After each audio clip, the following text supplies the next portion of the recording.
dulu. Oke, bentar.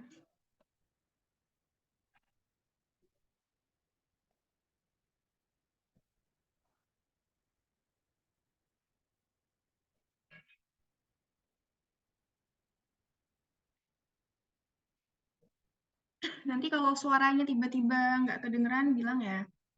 Karena kadang audionya agak gimana gitu. Nah yang selanjutnya adalah larutan penyangga. Atau nama lainnya adalah buffer ya.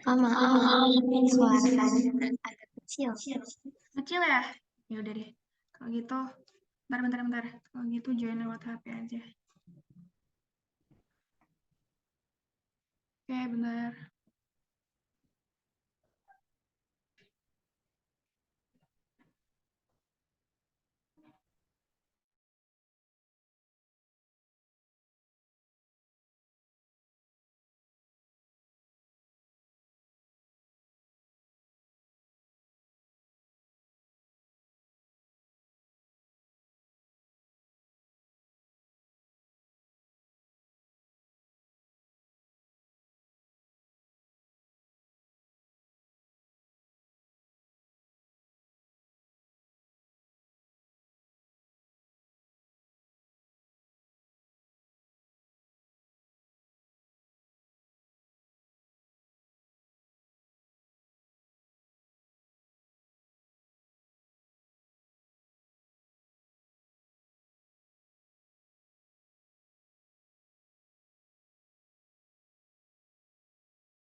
Cek, kalau ini kedengeran suaranya?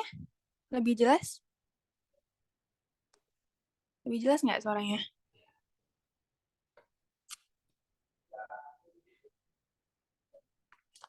Halo? Masih kecil ya? Kedengeran. Oh, udah kedengeran. Oke. Oke, jadi yang selanjutnya itu larutan penyangga bab 3 ya, berarti bab 3. Larutan penyangga atau kita juga biasa sebut dengan buffer. Buffer. Nah, jadi apa itu larutan penyangga atau larutan buffer? Nah, contohnya seperti ini. Darah kita atau tubuh kita itu ada bagian-bagian yang harus kita jaga keseimbangannya. Misalkan contohnya di lambung gitu. Lambung itu teman-teman untuk kadar pH normalnya, lambung itu sekitar 2 atau 3 gitu. Jadi lambung harus menjaga keasaman lambung karena ada enzim yang berperan untuk bekerja di lambung itu yang nantinya menjaga keasaman lambung sehingga nanti fungsi dari lambung itu bisa terlaksana dengan baik gitu. Jadi pH-nya itu kalau lambung kadar pH-nya harus asam gitu. Nah, bagaimana ketika nantinya dalam tubuh kita ternyata mungkin di dalam tubuh kita itu kita mengkonsumsi misalkan yang sifatnya mungkin lebih basa gitu daripada si pH lambung atau mungkin bahkan lebih asam lagi dari pH lambung gitu. Nah, kalau misalkan lambung ini dengan mudah merubah pH-nya karena ada karena ada tambahan dari larutan yang sifatnya mungkin basa tadi. Jadi kan kadar pH dalam lambung itu kan nanti tidak sesuai dengan pH yang seharusnya ada di lambung gitu. Nah, maka inilah fungsi dari larutan penyangga. Jadi larutan penyangga itu adalah ketika larutan penyangga tersebut, sebuah sistem dari penyangga itu ada di dalam tubuh kita gitu, misalkan dia bisa mempertahankan pH-nya.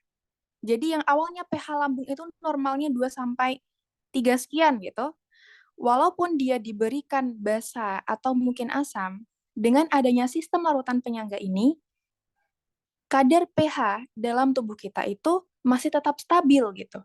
Nah, itulah yang dinamakan dengan sistem penyangga. Begitu juga di sini di darah. Darah mampu mempertahankan pH karena mengandung larutan penyangga dari oksihemoglobin atau rumus nyawanya HHBO2 dan deoksihemoglobin atau asam hemoglobin atau HHB gitu. Kalau dalam darah itu kalau tidak salah literaturnya menyatakan bahwa pH darah itu sekitar 6 sampai 7. Nah, bagaimana ketika akhirnya dikonsumsilah asam, dikonsumsi atau basa yang seharusnya kalau berdasarkan logika itu bisa menurunkan atau menaikkan pH. Jadi yang awalnya 6 sampai 7 mungkin kalau kita mengonsumsi asam yang cukup rendah pH-nya atau yang kuat gitu, nanti pH-nya harusnya bisa turun secara drastis atau mungkin kalau basa bisa naik gitu, pH-nya bisa naik secara drastis, tapi dengan adanya sistem larutan penyangga ini, sebuah sistem buffer ini atau larutan penyangga itu dia bisa mempertahankan pH-nya. Itu sekitar 6 sampai 7 sekian.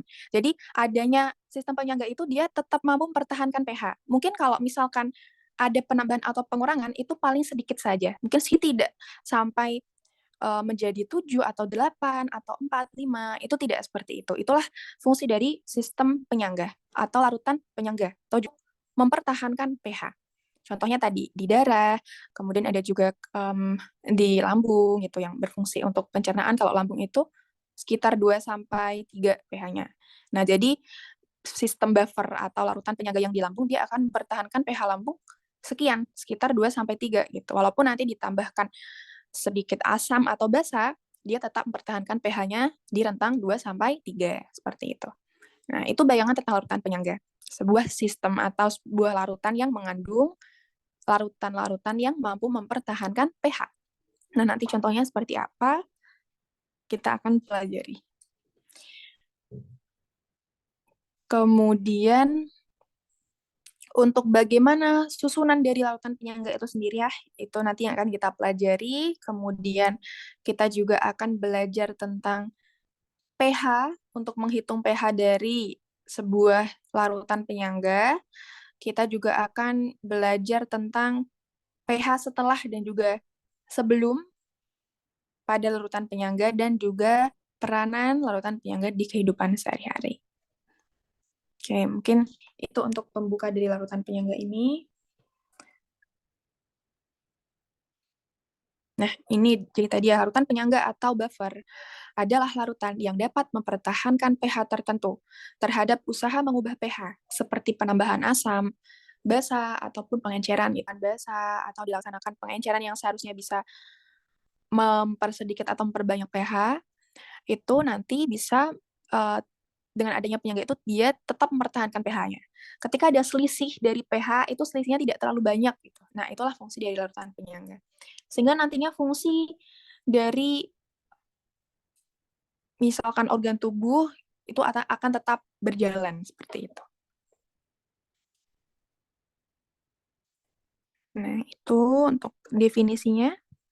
Kemudian bagaimana untuk jenis-jenis larutan penyangga dan juga penyusun dari larutan penyangga. Nah, jadi larutan penyangga ada yang sifatnya asam, ada juga yang sifatnya basa. Larutan penyangga yang bersifat asam apabila terdiri dari campuran asam lemah dengan basa konjugasinya. Jadi asam lemah dan juga basa konjugasinya atau asam lemah dan juga garamnya. Sedangkan untuk larutan penyangga yang bersifat konjugasinya atau dengan garamnya.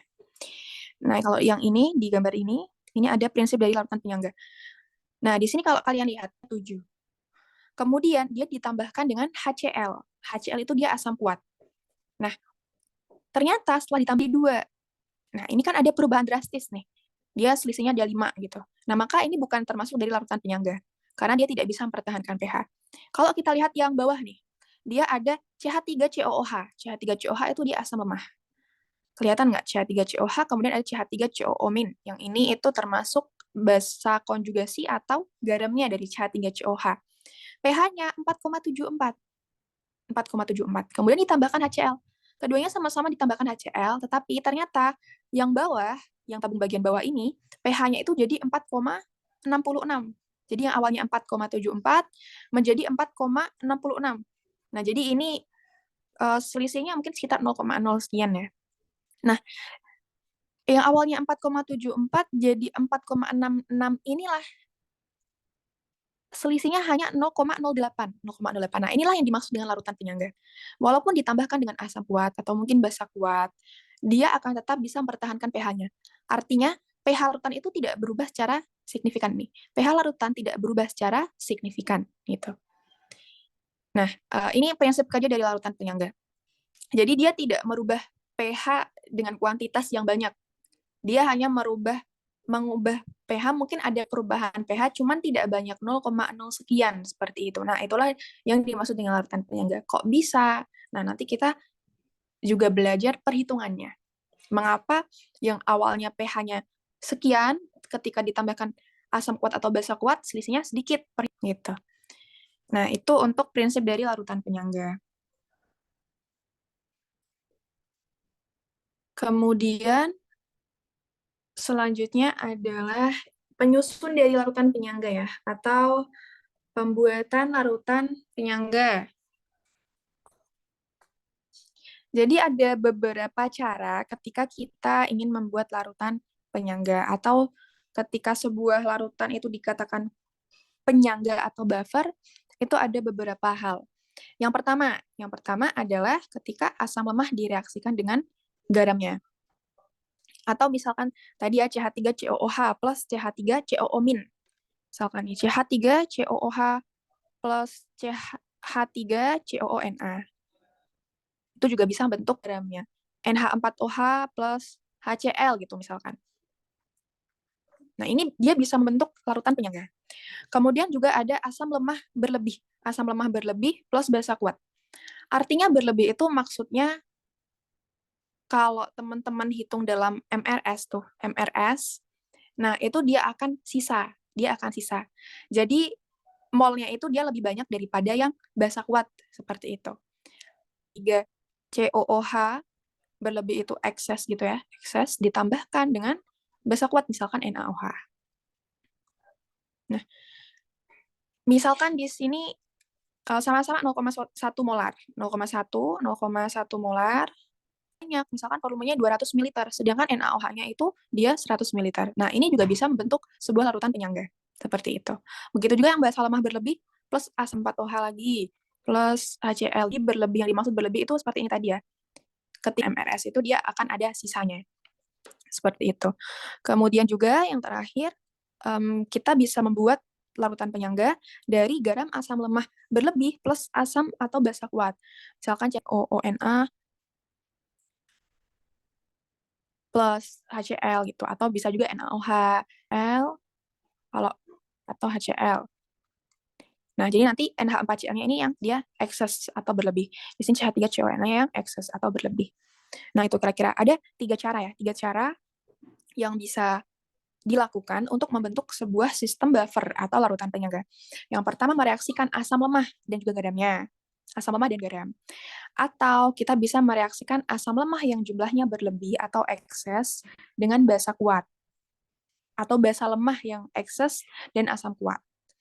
Kemudian juga kita bisa mereaksikan garam asam lemah berlebih, garam asam lemah yang ekses dengan asam atau juga bisa basa yang penting sifatnya kuat, atau juga garam basa lemah berlebih atau ekses dengan asam atau basa yang sifatnya dia kuat. Gitu. Nah, itu untuk penyusun dari larutan penyangga. Kemudian bagaimana untuk perhitungan pH-nya? Pastinya di sini kita juga ada hitung-hitungannya ya. Seperti biasa kita menghitung pH dari larutan penyangga, itu bagaimana untuk rumusnya? Oh, ini dulu deh. Ini contohnya dulu. Contoh dari yang penyusun tadi ya, larutan penyangga ya. Campuran di bawah ini merupakan komponen larutan penyangga kecuali berarti kecuali yang tidak ya. Tadi kita ingat-ingat kalau larutan penyangga itu terdiri dari asam atau basa lemah dengan asam atau basa konjugasinya, atau asam atau basa lemah yang ekses, jadi asam atau basa lemah dengan asam atau basa kuat, kemudian bisa juga garam dari asam lemah dan juga asam atau basa kuat, atau garam dari basa lemah dengan asam atau basa kuat. Jadi kalau kita lihat yang A ini bisa ya, ini bisa membentuk larutan penyangga.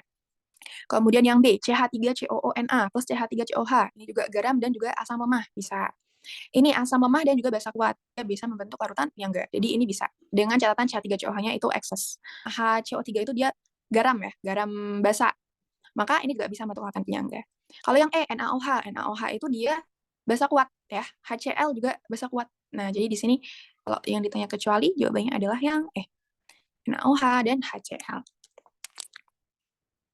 Contoh lagi. Nah, kalau di sini sudah diketahui senyawanya dan juga volume serta molaritasnya. Ada beberapa campuran, kemudian manakah yang bentuk larutan penyangga? Nah, kalau misalkan ada soal seperti ini, tadi kita ingat ya, untuk membentuk larutan penyangga itu salah satunya adalah dengan asam lemah plus asam lemah atau basa lemah ini ya, yang dia ekses. Jadi dia asam kuat atau basa kuat. Ini salah satunya. Nah, maka di sini kita cari nih, yang mana yang asam lemahnya atau basa lemahnya itu dia lebih banyak. Kita lihat satu-satu. Nomor 1, di sini 200 ml COOH 0,1 molar dan 200 ml NaOH 0,1 molar. Jadi di sini sekitar 20 milimol dan juga 20 milimol. Sama-sama 20 milimol. Nah, karena di sini syaratnya itu harus yang lemah itu dia ekses karena molnya sama. Karena di sini kan dia asam lemah sama basa kuat. Jadi harusnya yang asam lemah dia berlebih, dia lebih banyak. Maka nomor 1 salah. Nomor 2 kalau kita hitung molnya di sini 20 milimol CH3COH. 40 ya. 200 kali 0,2 40 milimol CH3COOH dan NaOH-nya 20 milimol. Nah, di sini CH3COH-nya dia berlebih. Maka ini bisa membentuk sebuah larutan penyangga. Yang nomor 3 di sini 20 NH4OH, kemudian di sini 20 HCl. Sama-sama 20. Maka nggak bisa. Nomor 3 ini nggak bisa. Kalau nomor 4, 20 NH4OH, kemudian HCl-nya sini 1 milimol. Nah, maka di sini bisa NH4OH-nya dia lebih banyak, 20 sama 1. Jadi nomor 4 ini 2 dan 4. Jelek banget tulisannya. 2 dan 4. Gitu. Itu untuk contoh soal tadi tentang penyusun dari larutan penyangga. Oke, sampai sini ada yang mau ditanyakan terlebih dahulu? Ada yang mau ditanya enggak? Sebelum kita masuk ke perhitungannya.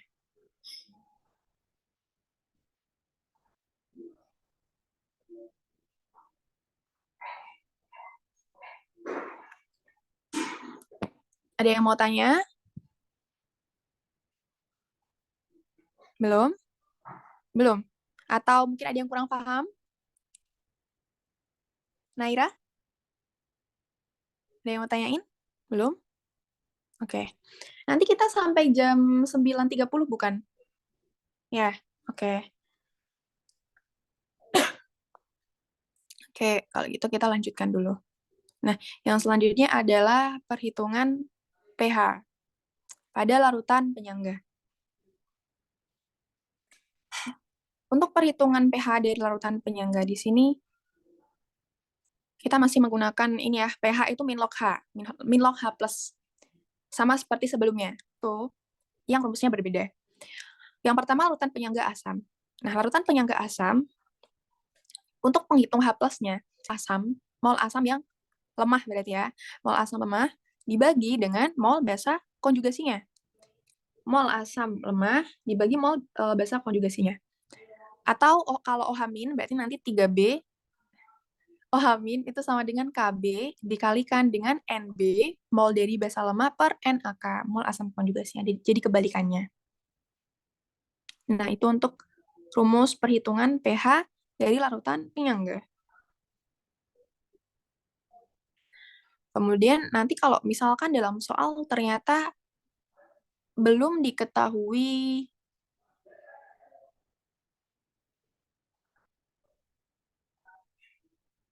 basa konjugasinya gitu, mol basa konjugasinya, nanti kita harus cari melalui MRS. Kalau mungkin belum diketahui mol dari asam lemah atau basa lemahnya, kita nanti cari di MRS. Nah, nanti kita ada beberapa variasi contoh soal yang akan kita pelajari. Nah, ini yang pertama, larutan penyangga asam. Jadi H plus sama dengan Ka dikalikan dengan Na per NBK, atau mol dari asam per mol dari basa konjugasi.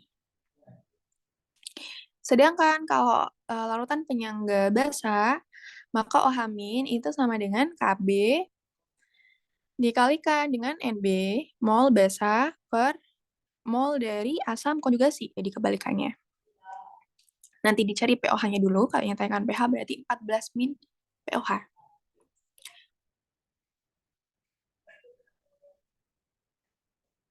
Nah, itu yang perlu diingat-ingat ya. H plus sama dengan Ka dikali mol dari asam atau basa lemah. Jadi, asam atau basa lemah dibagi dengan mol asam atau basa konjugasinya ya. Bukan asam atau basa kuat.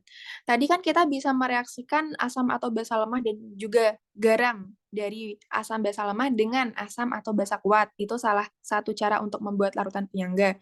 Nah, kalau seperti itu kita tidak bisa langsung masukkan ke rumus, tapi kita harus mencari terlebih dahulu dari mol asam kuat atau basa kuatnya. Nanti deh kita lihat di contoh soal.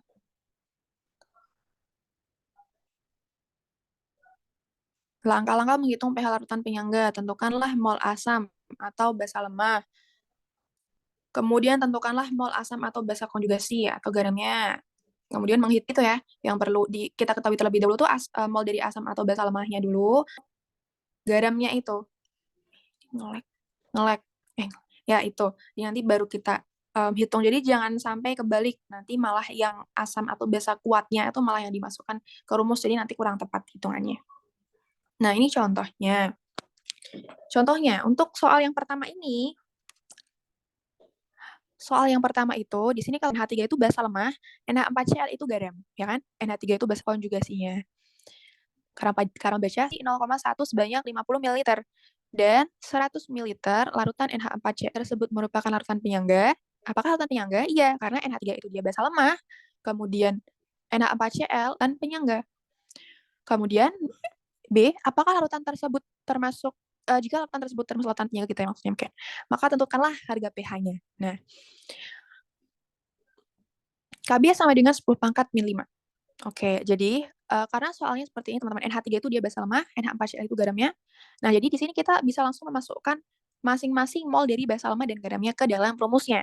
Karena kita sudah mengetahui mol dari basa lemahnya sudah diketahui, mol dari asam konjugasinya atau garamnya itu sudah diketahui. Mol basa lemahnya, mol NH3 itu 50 dikali 0,1 sama dengan 5 milimol. Sedangkan mol NH4Cl itu 100 dikali 0,5 sama dengan 50 milimol. Nah, dari sini kita bisa langsung masukkan ke rumusnya. Sudah diketahui basa lemahnya sama garamnya. Jadi OH- sama dengan Kb-nya 10 pangkat min 5 dikali 5 per 50. 6. Oke, dari OH- kita hitung pOH-nya. Min log 10 pangkat min 6 itu 6. Maka pH-nya 14 dikurangi 6. pH-nya sama dengan 8. Nah, itu mudah ya untuk soal yang pertama. Di sini sudah diketahui basa lemah sama garamnya, jadi tinggal dimasukkan ke rumus seperti itu. Nanti kalau yang diketahui ternyata asam kuat, itu kan bisa juga ya, asam kuat sama basa lemah gitu kan bisa. Nanti kita cari dulu tuh garamnya. Gitu. Nah, ini mungkin bisa ditulis dulu kalau ada pertanyaan bisa disampaikan.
Udah.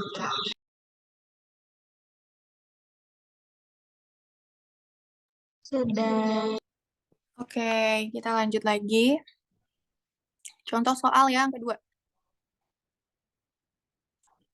Suatu larutan terdiri dari campuran antara 50 ml CH3COOH 0,1 molar dan 50 ml larutan CH3COONA 0,1 molar. Tentukanlah apakah larutan tersebut merupakan larutan penyangga. Ini beda ya sama yang tadi ya.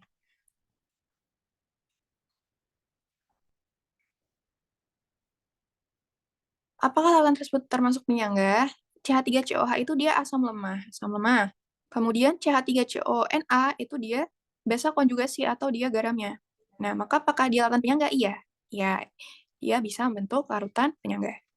Kemudian, kalau larutan penyangga, berapakah pH-nya? Kalau K-nya diketahui 1,8 kali 10 pangkat min 5.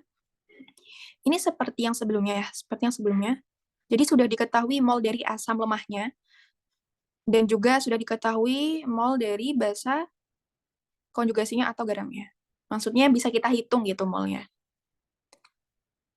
Jadi nanti untuk soal yang ini juga kasusnya seperti sebelumnya bisa langsung kita masukkan ke rumusnya.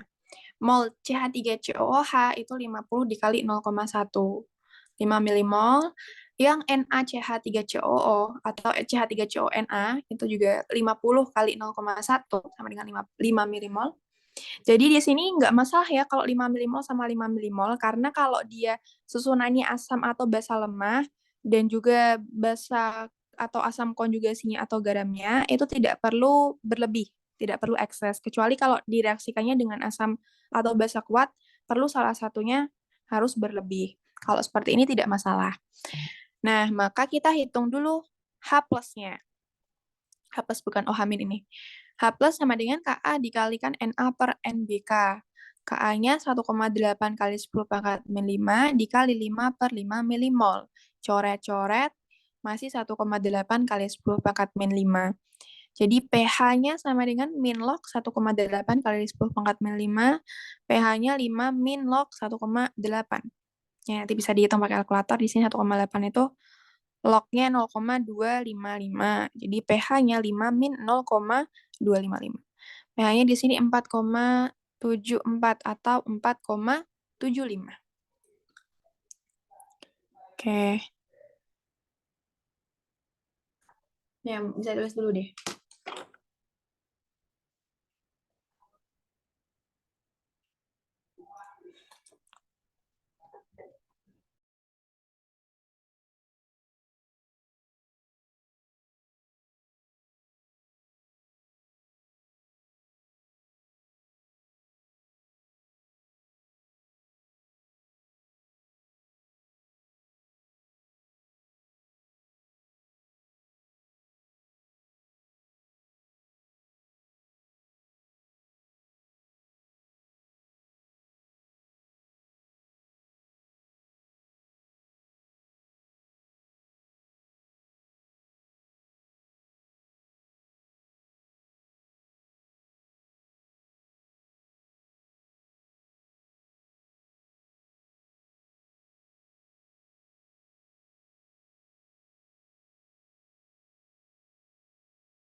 Oke, sudah?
Oke, kita mungkin bisa lanjutkan nanti siang ya, jam berapa? 11 ya? Jam 12 kalau di Singapura. Baik, nanti kita lanjutkan untuk contoh soalnya. Sekarang silahkan bisa istirahat, teman-teman semuanya. Mungkin sekian dari Kak Rahma, kurang lebihnya mohon maaf. Sampai jumpa nanti siang, boleh live dari Zoom. Wassalamualaikum warahmatullahi wabarakatuh. Waalaikumsalam. Iya, sama-sama.